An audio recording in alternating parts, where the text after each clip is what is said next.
제가 작년에 위대한 개츠비라는 소설을 소개해드린 적이 한 번 있습니다. 오늘 제가 다시 한 번 더 소개해드리려고 합니다. 스캇 피츠제럴드라는 분이 1925년에 발표한 작품이었죠. 2013년 우리가 잘 아는 디카프리오 주연의 영화로도 제작되게 되었습니다. 저 사진의 중앙에 있는 사람이 디카프리오죠. 처음 출판되었을 때의 홀대와는 달리 처음 출판돼서 한 2만 5천 부 팔리고 절판이 되었습니다. 별로 인기가 없었죠. 20년 이상 지난 2차 대전 이후 재출판되면서 새롭게 주목받았습니다. 그리고 여러 번 연극과 영화의 시나리오로 사용되기도 했습니다. 저희 아들, 딸들이 미국에서 고등학교 다닐 때 이 The Great Gatsby는 고등학교에서 반드시 읽어야 하는 영어 필독서였습니다. 영미권에서 영어 수업 교재로 각광을 받고 있기도 하죠. 일본의 작가 무라카미 하루키는 이 책을 3번 읽은 사람은 누구와도 친구가 될 수 있다라고 말하기도 했습니다. 그러나 사실 이 책은 잘못된 열정, 오늘 설교의 제목의 말을 빌리면 일종의 우상 숭배가 빚어낸 비극적인 인생을 묘사하고 있습니다. 소설의 제목과는 달리 주인공 개츠비는 위대하기는커녕 물질에 눈이 멀고 도덕성을 상실한 그런 인물이죠. 소위 돈과 쾌락이라는 우상을 숭배했던 바로 그 사람입니다. 개츠비는 옛 애인이자 이제는 톰의 아내가 된 톰 부캐넌의 아내가 된 데이지라는 여인을 사랑합니다. 그녀를 만나기 위해 화려한 파티를 여는 것도 마다하지 않습니다. 데이지가 모는 차를 타고 집으로 돌아가다가 조지 윌슨의 아내인 머틀 윌슨이라는 여인을 치워 죽게 합니다. 살인자라는 누명을 쓴 개츠비는 자신의 집 수영장에서 격분해서 찾아온 윌슨이 쏜 총에 맞아 죽습니다. 살았을 때의 그 화려함과는 달리 개츠비의 장례식은 한없이 초라했습니다. 이 소설이 많은 사람들의 관심과 주목을 받게 된 이유는 돈과 쾌락이라는 우상을 숭배하는 우리 인간의 솔직한 모습을 고발하고 있기 때문에 그렇습니다. 인간의 탐욕 곧 우상 숭배가 나 자신뿐 아니라 내 주변 사람까지도 불행하게 한다는 사실을 소설은 잘 나타내고 있습니다. 개츠비가 돈과 쾌락이라는 우상을 집요하게 숭배했던 것처럼 우상 숭배는 우리 인간의 가장 근본적이며 광범위한 죄입니다. 심지어 우리는 우상을 만드는 공장을 운영하기도 하죠. 그래서 칼빈은 이렇게 말했습니다. 인간의 본성은 우상들의 영원한 공장이다, 이렇게 이야기했어요. 기독교 강요라고 칼빈이 쓴 유명한 그 책을 보면 인간의 본성이 우상들의 영원한 공장이다 라고 말하고 있습니다. 왜 우리가 계속해서 거짓말을 하는 것일까요? 왜 우리는 제대로 사랑하지 못하는 것일까요? 왜 우리는 점점 더 이기적으로 변해가는 것일까요? 물론 우리가 태생적으로 약하고 악하기 때문에 그렇습니다. 그러나 보다 정확한 이유는 예수 그리스도 외에 다른 그 무엇이 있어야만 행복하다고 느끼기 때문에 그런 거예요. 예수님만으로는 충분하지 않다고 생각하기 때문에 그런 것입니다. 그래서 우리는 거짓말도 하고 제대로 사랑하지 못하고 이기적으로 변해가는 것입니다. 그래서 우리는 욕망을 채워줄 다른 그 무엇을 필요로 하죠? 탐욕에 빠져듭니다. 우상 숭배에 마음을 빼앗깁니다. 하나님보다 더 중요한 그 무엇을 우리 마음에 품고 살아갑니다. 그래서 그리스도의 복음이 아닌 다른 것들을 찾아 나서는 것이죠. 결국 우상 숭배에 더 깊이 빠져들게 되고 맙니다. 이런 삶의 태도를 고치기 위해서 우리에겐 그리스도의 복음이 필요합니다. 복음을 가까이 해야 우상 숭배를 멀리 할 수 있습니다. 그리스도의 복음으로 충만할 때 우상이 자리를 잃고 물러가게 됩니다. 그제서야 비로소 새롭게 된 마음을 가지고 도시 속의 그리스도인으로 살아갈 수 있습니다. 복음의 빛을 비추며 우리가 살아가는 가정과 교회와 도시의 진정한 평안에 기여할 수 있게 되는 것입니다. 우리는 오늘 보면 출애굽기 20장 3절에서 6절 등을 통해 우리 주변에 만연한 우상 숭배와 관련해서 다음과 같은 몇 가지 사실을 깨닫게 됩니다. 먼저 우상 숭배는 우리 인간의 고질적인 죄라는 것입니다. 왜 그런지 뒤에 한번 생각해 보겠습니다. 둘째, 하나님은 이 우상 숭배를 너무너무 싫어하신다는 사실이에요. 그리고 끝으로 복음만이 이 고질적인 우상 숭배를 몰아낼 수 있다는 것입니다. 도시 속의 그리스도인으로 살아가는 우리는 복음으로 마음을 새롭게 해야 합니다. 지난주에 우리가 나눴던 내용이죠. 팀 켈러가 말했듯이 비종교는 전혀 회개하지 않습니다. 하나님을 전혀 모르는 사람은 내가 한 모든 것이 다 옳은 거예요. 그래서 회개해야 될 이유가 없죠. 회개해야 할 대상도 없는 것입니다. 종교는 단지 자신의 죄만 회개합니다. 내가 잘못했다고 생각하는 것만 회개하게 하죠. 그러나 우리 그리스도인들은 우리의 죄와 더불어 우리의 의도 회개하는 것입니다. 내 이름으로 행했던 옳다고 생각하는 것까지도 회개하는 것입니다. 왜냐하면 복음에 비춰보면 내 의는 너무나 초라하기 때문에 그렇습니다. 복음에 대해 믿음으로 반응할 때 비로소 우리는 그리스도의 마음을 품고 도시 속에 그리스도인으로 살아갈 수 있습니다. 그래야 그 속에서도 하나님의 자녀라는 영적 정체성을 잃어버리지 않습니다. 뿐만 아니라 도시의 평안을 위해 기도할 수 있고 도시의 필요를 내 이름으로 채우는 것이 아니라 하나님의 이름으로 채워갈 수 있습니다. 그런데 문제는 우리 본성이 일종의 우상 공장이라는 데 있는 것입니다.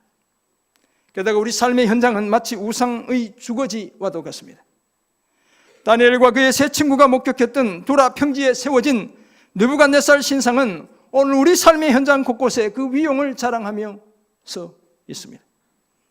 이런 우상 숭배와 관련해서 우리가 깨닫게 되는 첫 번째 사실로 우상 숭배는 우리 인간의 고질적인 죄라는 것입니다. 우리의 본성이 우상들의 항구적인 영원한 공장이라고 말했던 칼빈은 그 같은 단락 기독교 강요를 보면 이렇게 이야기해요. 하나님에 대한 불신이 우상 숭배의 근원이다, 이렇게 이야기합니다. 하나님을 믿지 않는 것이 우상 숭배의 출발점이다, 이렇게 이야기하는 거예요. 그래서 우리 마음은 우상을 잉태하고 우리의 손은 우상을 낳는다, 이렇게까지 말합니다. 그렇다면 하나님에 대한 불신, 곧 복음의 부재가 우상 숭배의 출발점인 것입니다. 흔히 우상 숭배라고 하면 어떤 사물이나 만들어진 형상을 앞에 두고 거기에 복을 빌며 절하는 것을 생각합니다. 그렇지만 사실 우상 숭배는 그 이상이죠. 아주 광범위하고 보편적인 인류의 문화, 사회적 현상이 바로 우상 숭배인 것입니다. 기본적으로 하나님 아닌 것을 하나님으로 생각하며 섬기는 것이 우상 숭배예요. 하나님을 알면서도 하나님보다 어떤 대상을 더 사랑하는 것, 이것이 우상 숭배인 것입니다. 그렇다면 인류의 조상 아담과 하와의 범죄도 결국 일종의 우상 숭배였습니다. 하나님보다 자신과 자신의 지식을 더 신뢰했죠. 호기심이 하나님의 명령보다 더 중요했습니다. 교만과 지적인 욕구가 결국 저들의 우상이 되고 말았죠. 로마서에 따르면 하나님의 진노가 불의로 진리를 막는 사람들의 모든 경건하지 않음과 불의에 대하여 하늘로부터 나타났습니다. 로마서 1장 18절이 그 사실을 말씀하고 있죠. 하나님께서 자신을 알만한 것을 사람들 속에 심어두셨기 때문에 사람들이 하나님을 아는 것이 그렇게 어려운 일이 아니었어요. 칼빈의 말처럼 하나님은 하나님을 알 수 있는 종교의 시와 하나님에 대한 감각을 우리 하나님의 형상으로 만든 인간 속에 심어두신 거예요. 더구나 창세로부터 하나님의 영원하신 능력과 신성이 하나님이 만드신 모든 만물에 분명히 보여 알려졌기 때문에 하나님을 몰랐다고 핑계댈 수 없습니다. 우리가 추상 화가인 피카소의 그림을 보면 이건 피카소가 그렸구나, 피카소란 사람이 그린 작품이구나 라는 것을 알게 되는 것처럼 온 우주 만물 속에 하나님께서 자신의 신성과 능력을 다 드러내셨다는 거예요. 그런데 문제는 무엇입니까? 하나님을 알면서도 하나님을 영원롭게 하지 않고 감사하지도 않았다는 것이죠. 오히려 그 생각이 허망해지고 미련한 마음이 더 어두워졌습니다. 하나님 외에 다른 것을 사랑하고 섬긴 것이 문제가 된 것이죠. 역설적이게도 그런 사람들이 하나님에 대한 분명한 지식이 없으면서도 스스로를 지혜롭다고 여겼지만 사실은 더 어리석게 되고 말았습니다. 여호와를 경외하는 그것이 지혜와 지식의 근본인데 저들은 그 반대였죠. 결국 썩지 않은 하나님의 영광을 썩을 사람과 새와 짐승과 기어다니는 모양의 우상으로 바꾸고 말았습니다. 하나님 그런 저들을 마음의 정욕대로 더러움에 내버려 두셨다라고 말씀합니다. 비참한 상태에 빠지게 된 것이죠. 저들의 몸이 서로 욕되게 하셨다고도 말씀합니다. 유기하셨다는 거예요. 그래서 계속해서 자신들이 만든 피조물을 조물주이신 하나님보다 더 경배하고 섬기게 되는 것입니다. 이처럼 범죄한 인류의 후손으로 살아가는 사람들의 본성이 우상공장이고, 그래서 사람들은 자신들이 만든 우상을 섬기는 고질적인 죄를 짓고 살아온 것이죠. 그래서 출애굽한 이스라엘 백성들은 불안함과 조급함 때문에 금송아지를 만들어 하나님이라 여기며 경배했습니다. 모세가 하나님의 말씀을 받으러 올라간 그 잠시를 기다리지 못하고 출애굽의 그 위대한 역사를 하나님이 이루신 것을 보면서도 그 조급함, 그 불안한 하나님 때문에 금송아지를 만들어 우상이라 여기며 섬기는 것이죠. 돈을 사랑하는 것도 마찬가지입니다. 성경은 돈을 사랑하는 것을 뭐라고 이야기합니까? 일만하게 뿌리라고 이야기하고 있어요. 왜냐하면 돈이 우상이 되기 때문이죠. 사람들은 자신의 세계와 삶을 통제하기 위한 수단으로 돈을 원합니다. 그래서 과도하게 돈을 아끼는 거예요. 인색하게 되는 것이죠. 그 반대로 사회적 신분 상승의 수단으로 돈을 원합니다. 그래서 자신을 아름답고 매력적으로 가꾸는 그 일에 돈을 아낌없이 물 쓰듯이 쓰는 것입니다. 이 두 가지 경향성 모두 돈을 하나님보다 더 사랑하는, 지나치게 아끼는 것, 지나치게 나를 위해 쓰는 것, 두 가지 다 하나님보다 돈을 더 사랑하는 우상 숭배인 것입니다. 때로는 일이 우상이 되기도 합니다. 일에 몰두하다가 가정과 교회를 소홀히 한다면 그것이 곧 우상인 것이죠. 그리고 우리의 가정도 때로는 우상이 되기도 합니다. 가족에 대한 집착이 커서 교회와 이웃을 돌보지 않는다면 그것 또한 우상 숭배인 것입니다. 인정과 명예가 우상이 되기도 합니다. 인정과 명예의 욕구가 커서 인정받지 못하는 것과 명예가 추락하는 것을 견디지 못한다면 그것이 우상 숭배인 것이죠. 우리는 고질적으로 이런 우상 숭배의 죄를 짓고 살아갑니다. 사랑하는 성도 여러분, 그러므로 오늘 내 안에 도대체 어떤 우상이 자리 잡고 있는지 자신에게 물어보아야 합니다. 특히 잘 나갈 때 물어보아야 하는 거예요. 그래야 못 나갈 때 우리가 꺾이지 않게 되는 것입니다. 하나님과 나의 친밀한 관계를 방해하는 모든 것이 다 우상이에요. 그렇다면 복음에 붙들린 삶을 거부하는 것이 우상 숭배예요. 높은 자존심이 우상 숭배이고 나 중심으로 세상이 돌아가야 한다는 생각 자체가 이미 우상 숭배인 것입니다. 성육신과 십자가의 삶을 방해하는 모든 것이, 복음적인 삶을 방해하는 모든 것이 다 우상 숭배이죠. 복음을 의지해 이런 고질적인 우상 숭배를 멀리하는 저와 여러분 모두가 되시기를 주님의 이름으로 축원합니다. 아멘. 우리 마음과 도시에 만연한 우상 숭배와 관련한 두 번째 사실로, 하나님은 우상 숭배를 너무너무 싫어하신다는 것입니다. 오늘 본문 출애굽기 20장 3절에서 6절이 그 사실을 말씀합니다. 우리가 잘 아는 대로 출애굽기 20장 이 본문은 십계명이죠. 십계명의 첫 번째와 두 번째 계명이 오늘 본문에 담겨 있습니다. 하나님은 이 계명을 자신이 만든 두 돌판에 친히 기록해 주셨어요. 그리고 모세에게 주셨어요. 여러분 통독하시는 분들 출애굽기 벌써 이제 막 지나가고 계실 텐데 여러 번 반복해서 나오죠. 하나님이 친히 기록해서 모세에게 주셨다는 내용이 서너 번 출애굽기를 통해서 반복되고 있죠. 그 내용이 무엇입니까? 하나님이 우상 숭배의 죄를 가장 싫어하신다는 거예요.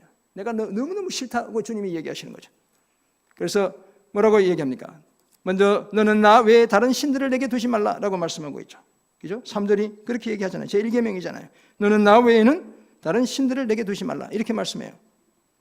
히브리어 성경을 보면 이렇게 되어 있습니다. 결코 내 앞에서 다른 신을 너에게 두지 말라 이렇게 되어 있어요. 결코 내 앞에서 다른 신을 너에게 두지 말라. 하나님의 얼굴 앞에서 다른 신을 너에게 절대로 두지 말라 이렇게 되어 있단 말이죠. 순서상으로 보면 말라는 이 말이 no, 안 돼 라는 이 말이 가장 먼저 등장해요. 안 된단 말이야. 내 앞에서 다른 신을 너에게 두는 것이. 주님이 이렇게 이야기하고 계셔요. 우상 숭배를 금지한다는 사실을 강조하고 있죠. 여호와 하나님만 섬기고 여호와 하나님 한 분만으로 만족하라고 말씀하고 있습니다. 왜냐하면 구원은 오직 여호와 하나님으로부터 나오기 때문에 그렇습니다. 따라서 다른 우상은 필요하지 않기 때문에 그렇습니다. 그래서 허용되지 않는 거예요. 설령 다른 우상을 섬긴다고 해서 여호와의 시선을 벗어날 수도 없습니다. 하나님이 보시는 가운데 다른 우상을 섬기는 거예요. 엄청난 죄를 짓고 있는 거예요. 두 번째 계명이 무엇입니까? 너를 위하여 새긴 우상을 만들지 말고 또 위로 하늘에 있는 것이나 아래로 땅에 있는 것이나 땅 아래 물속에 있는 것이 어떤 형상도 만들지 말며 그것들에게 절하지 말며 그것들을 섬기지 말라. 제2계명이죠. 그리고 하나님 뭐라고 얘기하셔요? 자신이 어떤 분이라고 얘기하셔요? 질투하는 분이래요. 너무너무 싫어하는 분이라고 얘기하고 계시죠. 따라서 우상을 만들고 절하며 섬기는 자들은 하나님을 미워하는 자들이에요. 그 죄를 갚되 아버지와 아들에게로 3, 4대까지 이르게 한다고 말씀하고 있습니다. 반면에 하나님을 사랑하고 계명을 지키는 자들에게는 몇 대까지요? 1000대까지 은혜를 베푸신대요. 이 두 계명을 한마디로 하면 우상을 숭배하지 말라는 거예요. 우상을 가까이 두지 말고 멀리 하라고 말씀하셨어요. 그리고 이 두 계명은 나머지 뒤에 나오는 몇 계명이 남았어요? 이제 2개 남았으니까 8개가 남았어요. 8개와 밀접한 연관을 가지고 있습니다. 만약 다른 뒤에 나오는 8계명 중 어느 하나를 어겼다면 실질적으로 이 2계명, 우상을 숭배하지 말라는 이 2계명을 다 어긴 거예요. 종교개혁가 루터는 모든 죄의 행동은 우상 숭배가 그 바탕이다라고 말합니다. 모든 우상 숭배는 복음에 대한 불신이 깔려있다라고 말하기도 합니다. 루터는 우상에 대한 구약 성경의 금지와 신약 성경의 이신칭의에 대한 강조가 근본적으로 동일하다라고 말했습니다. 오직 예수 그리스도를 믿음으로 의와 구원을 얻게 된다는 복음을 받아들이지 않는 것과 너는 나 외에 다른 신들을 내게 두지 말라는 제1계명을 지키지 않는 것이 같은 계명이라고 보았던 것이죠. 왜냐하면 우리의 구원을 위해 예수 그리스도와 십자가 외에 다른 그 무엇을 바라는 것이 우상 숭배이기 때문에 그렇습니다. 만약 우리가 공로를 통해 의를 얻고 구원을 얻으려 한다면 그것은 하나님이 아닌 다른 것을 구원자로 삼으려는 시도이죠. 이런 태도가 하나님이 가장 싫어하시는 우상 숭배입니다. 믿음으로 말미암는 의와 구원의 복음을 이미 주셨는데 복음 외에 다른 것으로 우리 삶을 채우려 한다면 그것이 우상 숭배입니다. 예수님 외에 아무것도 더하지 않아야 모든 것이 되는데 다른 그 무엇을 더하려 한다면 그것이 우상 숭배인 것이죠. 제사상을 차려놓고 거기에 절하는 것만이 우상 숭배가 아닙니다. 이제 명절이 다가오잖아요. 여러분들 그렇게 차려놓고 절하는 것 그것만이 우상 숭배가 아니에요. 여러분 정한 수를 뜯어 놓고 복과 손이 닳도록 비는 것만이 우상 숭배가 아닌 것이죠. 우리의 마음과 시선이 하나님 외에 다른 것에 빼앗기는 것 그것이 바로 우상 숭배. 사랑하는 성도 여러분, 하나님은 이런 우상 숭배를 너무나 싫어합니다. 왜냐하면 우상 숭배는 하나님 자신에게도 하나님의 형상으로 지음받은 우리에게도 너무나 큰 불행을 초래하기 때문에 그렇습니다. 우리가 우상 숭배에 빠지면 하나님께는 자신의 형상으로 지음받은 우리를 잃어버리는 불행이 초래되게 되는 것이죠. 하나님의 자녀인 우리가 우상의 자녀들이 되는 거예요. 하나님의 자식들을 잃어버리는 불행이 하나님께 초래되는 것입니다. 그리고 우리에게는 우리의 창조주요 구원자 되시는 참 하나님 되시는 그 하나님 아버지를 잃어버리는 비극이 일어나게 되는 거예요. 그래서 하나님은 이런 우상 숭배를 부부관계를 파괴하는 간음으로 비유하시기도 하셨죠. 호시아서는 바로 그 사실을 우리에게 보여주는 거예요. 그만큼 심각한 죄라는 것이죠. 때로 하나님이 침묵하시는 것처럼 보일 때 우리는 다른 것들로 그 빈 공간과 시간을 채우고 싶어 하지만 하나님은 그것을 허용하시지 않죠. 왜냐하면 그런 시도가 하나님의 뜻을 왜곡하고 오히려 더 상황을 악화시키기 때문에 그렇습니다. 우리가 어려움을 만나면 하나님만 의지하지 않고 다른 무엇인가를 의도하려는 그런 시도들을 끊임없이 하죠. 그러나 하나님은 그거 싫어하신다는 거예요. 더구나 그 침묵의 때에도 하나님은 여전히 일하고 계시기 때문이죠. 변함없이 우리가 피할 길을 준비하고 계시기 때문입니다. 그러므로 우상을 싫어하시는 하나님을 기억하고 결코 헛된 우상으로 참된 하나님을 대체하는 어리석음을 범하지 않는 저와 여러분 모두가 되시길 주님의 이름으로 축원합니다. 아멘. 우리 마음과 도시에 만연한 우상 숭배와 관련한 마지막 사실로 복음만이 우상 숭배를 몰아낼 수 있다는 것입니다. 그리스도의 피 묻은 복음만이 이런 고질적인 죄의 문제를 해결할 수 있는 것입니다.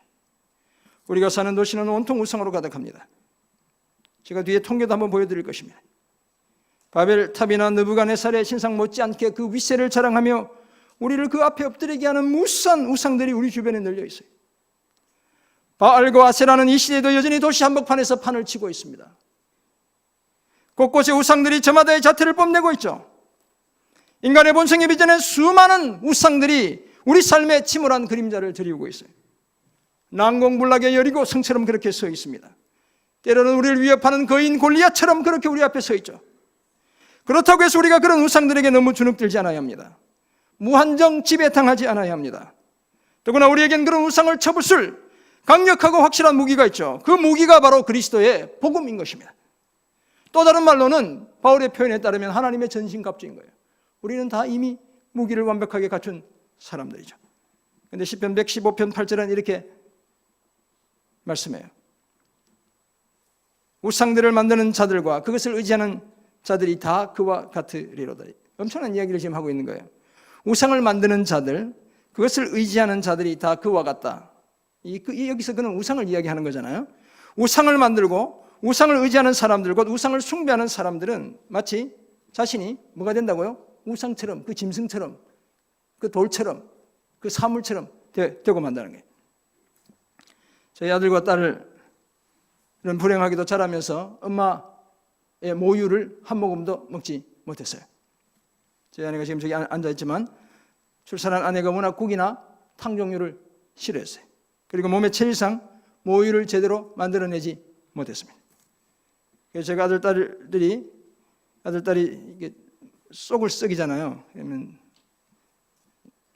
늘 농담처럼 하는 말이 있어요. 엄마 젖은 못 먹고 소 젖을 먹고 자라. 소처럼 됐다. 분유만 먹고 자라서 소처럼 돼서, 사실 소는 말 잘 듣는데 손만도 못한 때가 있는 것이죠.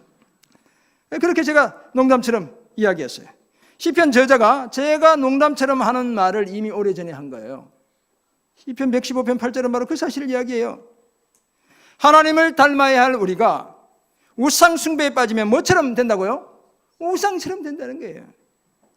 그렇게 되면 우리는 점점 더 하나님과 관계가 없는 자들이 되고 말죠. 하나님을 대적하고 하나님과 마음으로 원수가 되고 마는 것입니다. 왜냐하면 우리가 예배하는 대상이 우상처럼 우리가 변해가기 때문에 그렇습니다. 사랑하는 성도 여러분, 그렇다면 우리가 어떻게 하면 이런 우상 숭배의 죄로부터 벗어날 수 있을까요? 어떻게 우리 마음과 가정과 교회와 도시 안에서 우상은 멀리하고 하나님은 가까이 할 수 있을까요? 다름 아니라 복음으로 내 마음과 우리 가정과 우리 교회와 우리가 사는 도시를 채울 때 가능한 거예요. 복음이 밀려들면 우상은 당연히 쫓겨가게 되는 것이죠. 당연한 이야기지만 유일한 참신이신 여호와 하나님과 그의 아들 예수 그리스도를 경배하는 복음이 들어간 그 자리에 우상이 설 땅은 남아있지 않습니다. 그러므로 복음에 따라 오직 하나님과 그의 아들 예수 그리스도를 확실한 예배의 대상으로 삼아야 합니다.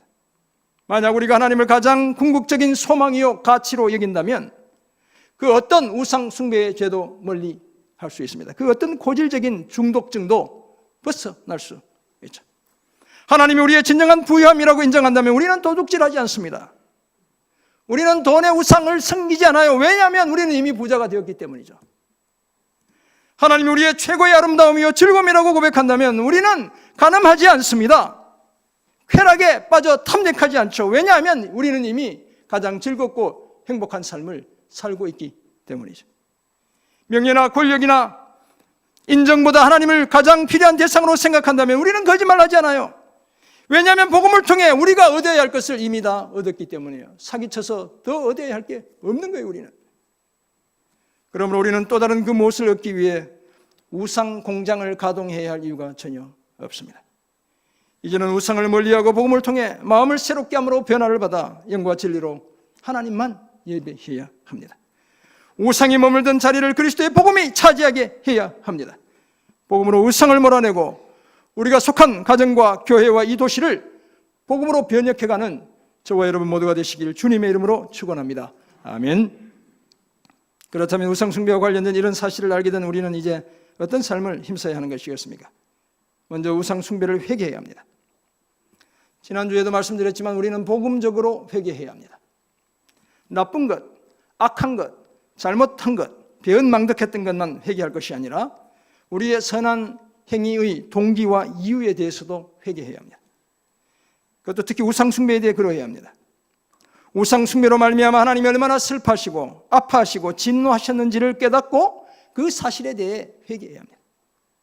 그러기 위해서 내가 빠진 우상 숭배의 죄가 무엇인지 볼 수 있어야죠. 그것을 볼 수 있고 깨달을 수 있도록 기도해야 합니다. 죽은 조상들을 잘 섬기며 마치 복을 받을 것처럼 생각한 나의 어리석음을 회개해야 합니다. 이제 명절이 돼서 여러분 제사 음식도 준비해야 되고 뭐 이렇게 이것저것 다 해야 되는 분들 계시죠? 불가피하게 어쩔 수 없이 해야 되는 분들 계실 텐데 우리의 마음 자세가 정말 그렇게 해서 복을 받을 것처럼 생각하고 했다면 회개해야 되는 거예요. 복은 누가 주시는 거예요? 조상님이 주시는 게 아니라 하나님이 주시는 거예요. 하나님보다 돈을 더 사랑한 것, 이웃보다 나 자신을 더 사랑한 것을 회개해야 합니다. 내 삶의 중심에 계셔야 할 하나님을 몰아내고 내가 그 자리를 차지하고 있었던 그 삶을 회개해야 하는 것이죠. 내 가족에 대한 사랑 때문에 내 이웃과 교회에 대한 사랑이 줄어들었다면 그것을 회개하는 것입니다. 출세의 욕망에 사로잡혀 누군가를 이용했다면 그것을 회개해야 합니다. 안정감에 대한 집착 때문에 돈을 모으기만 했지 베풀지 않았다면 그것을 회개해야 하는 것이죠. 그래야 그때부터 본격적으로 복음이 내 안에 역사하기 시작합니다. 마음이 새로 새로워지기 시작하죠. 우리가 그리스도를 닮아가기 시작하는 것입니다. 마침내 가정과 교회와 도시 속에서 진정한 그리스도인으로 살며 빛과 소금의 사명을 감당해내게 되는 것입니다. 우상 숭배를 회개하고 이런 아름다운 삶을 시작하는 저와 여러분 모두가 되시길 간절히 소원합니다. 아멘. 두 번째, 복음을 굳게 붙들어야 합니다. 이미 말씀드렸지만 우상 숭배를 극복하는 가장 확실한 방법은 우리 본성에 깊이 자리 잡고 있는 우상을 우리 밖으로 몰아내는 거예요. 그러기 위해서는 우상이 차지한 그 자리를 대신 차지할 그 무엇이 필요하죠. 그것이 바로 그리스도의 복음인 거예요. 복음을 통해 예수님이 가장 큰 사랑의 대상이 될 때 우리는 변화될 수 있습니다. 주님이 우리의 모든 것이 될 때 우리는 변화되는 것이죠. 왜냐하면 예수님만이 우리의 진정한 구원이시고 빼앗기지 않는 기쁨이시며 영원한 소망이시고 불변의 의미이시고 절대적인 가치가 되시기 때문에 그렇습니다. 단지 우리의 의지만으로는 우상을 몰아낼 수 없죠. 우리는 늘 우리가 가장 사랑하고 가장 큰 의미를 부여하는 우상에 의해 통제되는 연약한 존재들이에요. 여러분 인정해야 돼요. 하나님의 특별한 간섭이 있지 않은 한 우리는 그 연약함을 벗어버릴 수 없는 존재들이죠. 우리의 이런 마음과 성품을 바꾸는데 복음 외에 다른 방법이 없어요. 성령으로 역사하는 그 복음 외에 다른 방법이 없는 것입니다. 복음을 통해 예수 그리스도를 만나고 예수 그리스도를 구주로 더 깊이 믿고 기뻐할 때 우리는 우상을 몰아낼 수 있습니다. 오직 그리스도의 복음만이 우상 숭배에 찌든 우리 본성을 새롭게 할 수 있습니다. 이 사실을 기억하고 복음을 굳게 붙드는 저와 여러분 모두가 되시기를 간절히 소원합니다. 아멘. 2017년 발표한 자료, 이게 제가 만든 자료가 아니고 신문에 보도된 자료예요. 대한민국에 등록된 역술인 및 무속인 수가 100만 명이에요. 여기 지금 여러분 보시면 한국 역술인 협회, 그다음에 대한경신연합회, 이 사람들이 낸 통계를 가지고 만든 데이터가 바로 저거예요. 2006년에 34만 명이 있대요. 저 자료에 따르면. 제가 알았던 건 조금 더 많은데 저 자료에 근거해도 100만 명이 되었으니까 몇 배 늘었어요? 3배가 는 거예요. 엄청 늘었죠. 우리나라 군인 수가 몇 명입니까? 한 60만 명 된대요. 공무원 수가 몇 명 될 것 같아요? 한 106만 명 된대요. 근데 지금 무속인 수가 몇 명이라고요? 100만 명이라는 거예요, 여러분. 우리 전도공장이 점집이었죠? 점치는 분이 사셨다면서 우리 전도공장. 팔달살 주변에 여러분 차를 몰고 다니면 무수히 많은 집들이 있다는 걸 아시죠? 이토록 우리는 우상 숭배가 만연한 사회를 살고 있어요. 그런데 저런 것들은 별로 두렵지 않아요. 우리가 안 가면 되니까. 재미로라도 안 가면 되니까 별로 두려운 게 아니죠. 그런데 이 시대의 사단은 단순히 우는 사자처럼 우리를 위협하지 않아요. 마침내 사람들을 삼켜버리는 그 위세는 같은 것이지만 그 방법은 훨씬 더 치밀하고 훨씬 더 교묘한 거예요. 교활하죠. 사탄은 사람들의 가슴에서 자족하는 마음을 빼앗아가 버렸습니다. 끊임없이 비교하고 경쟁하게 하죠. 인정하고 받아들이기보다 비판하고 배척하게 합니다. 물질 만능주의, 개인주의는 그 어느 시대보다 더 위력을 발휘하고 있습니다. 심지어 우리는 가정과 교회 안에서도 이런 모습을 발견하는 것입니다. 그래서 가정이 무수히 깨어지죠. 교회가 무수히 갈라지는 이유가 다 바로 이 사탄의 전략인 것입니다. 그래도 우리가 절망하지 않는 것은 우리는 모든 것을 새롭게 할 그리스도의 복음을 가졌기 때문에 그렇습니다. 더구나 이 복음은 모든 믿는 자에게 구원을 주시는 우상 숭배로부터 완전히 벗어나게 하는 하나님의 능력이기 때문에 그렇습니다. 게다가 우리에게는 결코 우리를 실망시키지 않는, 우리의 믿음을 저버리지 않는 아버지 하나님이 계시기 때문에 그런 것입니다. 사랑하는 성도 여러분, 혼자 있는 외로움의 시간에 내가 무엇을 생각하는지가 나의 우상이 무엇인지를 나타내는 징표입니다. 나 혼자만 고여있는 그 시간에 내가 계속 돈만 생각하고 있으면 돈이 내 우상인 거예요. 그 미운 그 사람만 계속 생각하고 있으면 그 사람이 우상인 거예요. 여러분 불면에 밤을 지새워야 하는 우리 누님들 들어 계시죠? 네. 제 친구들도 들어 계실지 몰라요. 제 나이쯤 되면 여성분들 불면증에 시달린 분들 많으시더라고. 그때 뭘 생각하세요? 내가 왜 잠이 안 오냐 이것만 생각하면 잠이 안 오는 게 우상인 거예요. 그때 뭘 생각해야 돼요? 주님을 생각하는 거예요. 주님 정말 사랑합니다. 주님 정말 보고 싶습니다. 주님 말씀해 주세요. 주님과 늘 동행하고 싶습니다. 주님을 고백하는 거예요. 주님이 우상이 되면 아무 문제가 없는 것이죠. 그죠? 하나님보다 더 중요한 것, 마음과 상상의 세계를 하나님보다 더 많이 차지하고 있는 것, 하나님만이 줄 수 있는 것을 주려고 하는 것, 그것이 우상인 거예요. 만약 잃어버리면 인생을 살아갈 의미나 가치가 없다고 생각되는 그것이 바로 우상이죠. 그래서 인기를 잃어버리면 유명한 연예인들이 극단적인 선택을 하는 거예요. 왜냐하면 그것이 우상이기 때문에 그런 거예요. 이처럼 우상은 도처에 널려 있습니다. 하나님보다 더 우선시하고 더 중요시하고 더 사랑하는 모든 것이 우상이죠. 하나님 아닌 다른 것이 행복과 삶의 의미와 우리의 정체성의 근원이 된다면 그것이 우상인 것입니다. 그렇다면 가정과 가족이 우상이 될 수 있죠. 우리가 그토록 소중하게 여기는 가정과 가족도 우상이 될 수 있는 거예요, 여러분. 우리가 그토록 갈망하는 성공이 우상이 될 수 있습니다. 그저 보기만 해도 아름다운 것, 그것이 우상이 될 수도 있는 거예요, 여러분. 우리가 열심히 성실하게 달려가는 일이 우상이 될 수도 있습니다. 누군가에게 선을 베푸는 선행이 우상이 될 수 있죠. 평안함이, 도덕이나 윤리가, 심지어 봉사나 섬김이 우상이 될 수 있습니다. 한 걸음 더 나아가면 선교나 목회가 우상이 될 수 있는 거예요. 타락한 우리 인간은 본성적으로 그리고 고질적으로 우상을 숭배합니다. 그러나 하나님 우상을 너무나 싫어하는 분이죠.